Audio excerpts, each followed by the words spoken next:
Today on the channel, we're back at with another Necronominus Mythic Legions figure, this time a little 2-in-1 with Belualyth. And the spirit of Ultimate Warrior will run forever!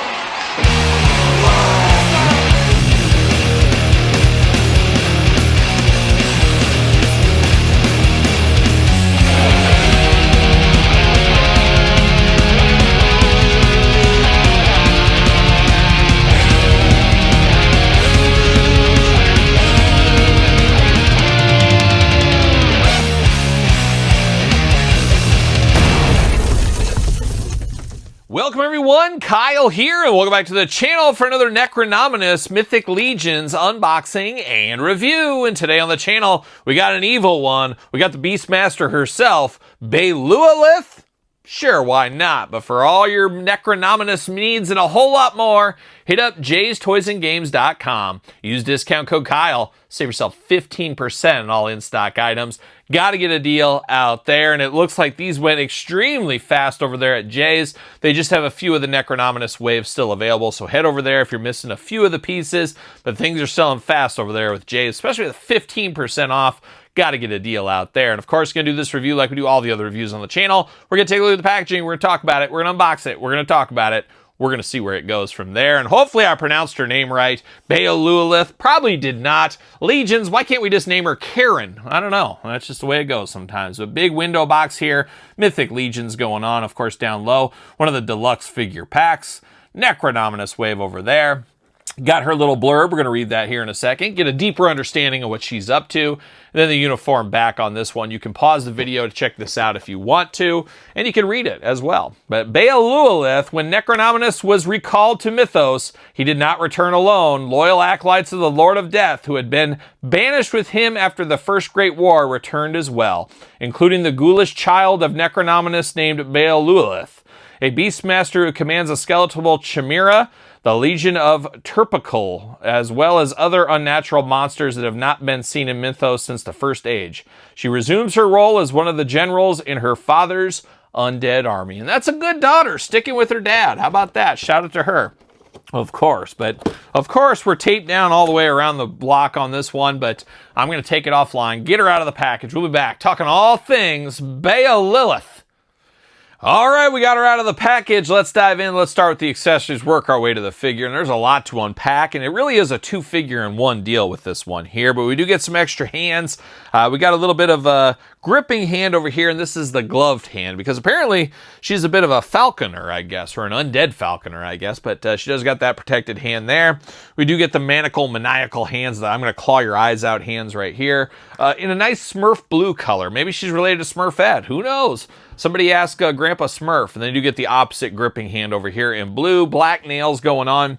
Very Skeletor-like as well, I should make mention of right there. So choose your own hand adventure. She does got a little bit of a cage here, and at first I thought it was going to be a bird cage, but it does have a snake inside of here, and he lost all of his skin and then some, but it is very, very extra creepy right here. A little tree with a dead snake rattling through there. A bone snake is what that one is. Watch out for those bone snakes. They'll get you. Might even spit on you if you're not careful. You do got a little weapon here, a very crude primitive weapon. It almost looks like she had a piece of bone, put some spikes onto it, put a very crude blade onto it. She's ready to slit somebody's neck if she needs to. So we do get that weapon right there. Now we do get a little bit of a skull head. Is this like a cow skull? Maybe a unicorn. It's got a little one right up there.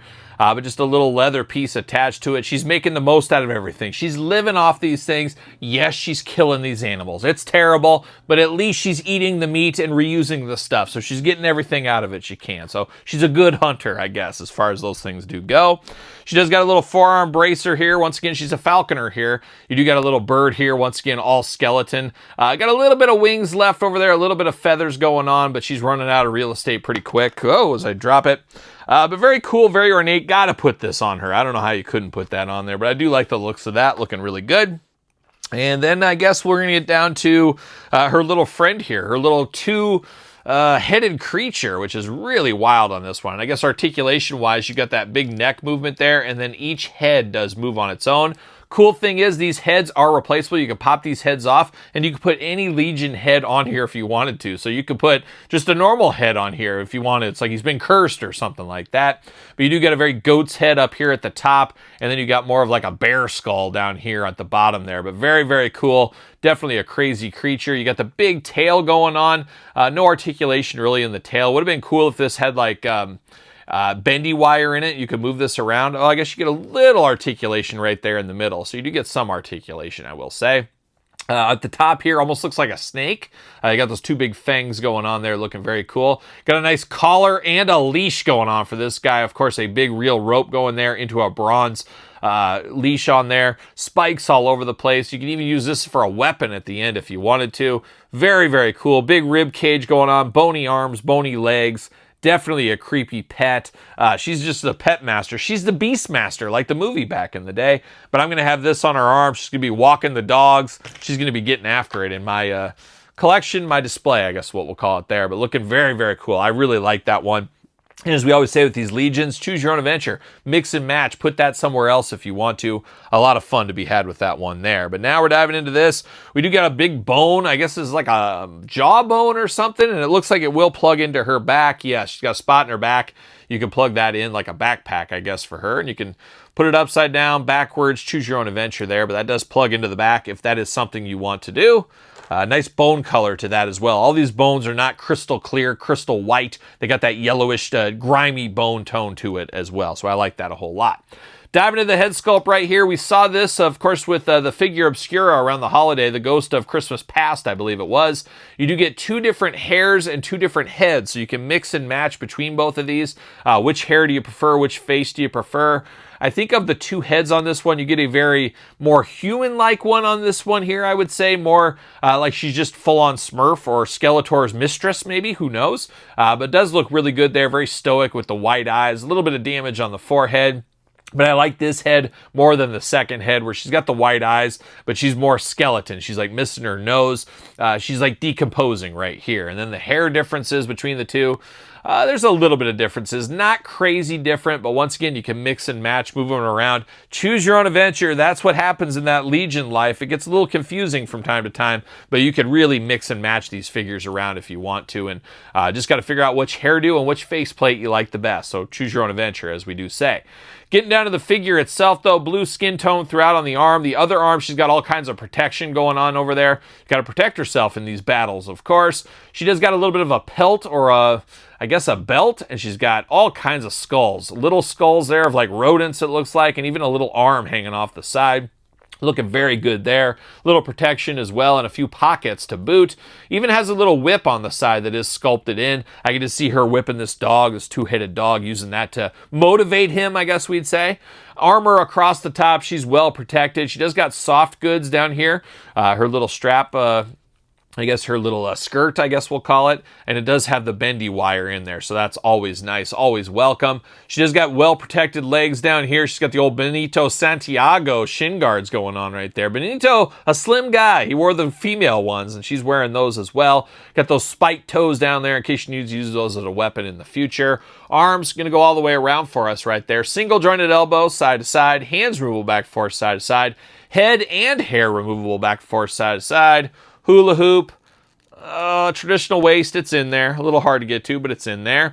Those big old splits if you need them. Legs go up for the big boot, brother. Single jointed knee, side to side. Ankles back forth, side to side, up and down. And I gotta say, smooth as butter on the joints. Legions have come a heck of a long way over the years. Love how smooth the joints are. We used to have issues where they'd break. You'd really have to heat them up. They still recommend to heat them up, but I don't think you gotta heat them up like you used to have to heat them up, that's for sure. So these do move very, very nice. Will she fit on a ringside collectible stand using discount code Kyle to save 10%? Ooh, a little tight. Her hole needs a little work, but she can just fit right there. Looking very good. She's ready to be the Beastmaster. There's no doubt about it. And of course, Turpiculi, whatever. You guys know. We unboxed him already on the channel. I guess they could be quite the team here. You could put these guys all together if you want to. You could also move these heads around if you want to as well. So man, oh man, the Necronominus wave, very dark, very evil, very scary, very spooky. There's no doubt about it. And this one does play a lot of hits here for me, especially those Smurf Skeletor hits I love so much. So there it is, another one done from the Necronominus wave. And of course, we're unboxing all these here on the channel. So check out the videos if you did miss it. And while you're here, make sure you subscribe to this YouTube channel and my other YouTube channel. Videos every single day between both channels. Let me know your thoughts on this one in the comments down below. You made it this far. Don't forget to like the video. Don't forget to subscribe to the channel. Turn on the old notification bell once again. SirPaul64 on the X, _Kyle_Peterson on Threads, Instagram, and now on TikTok. So for the Necronominus wave, I'm Kyle. See you guys all real soon.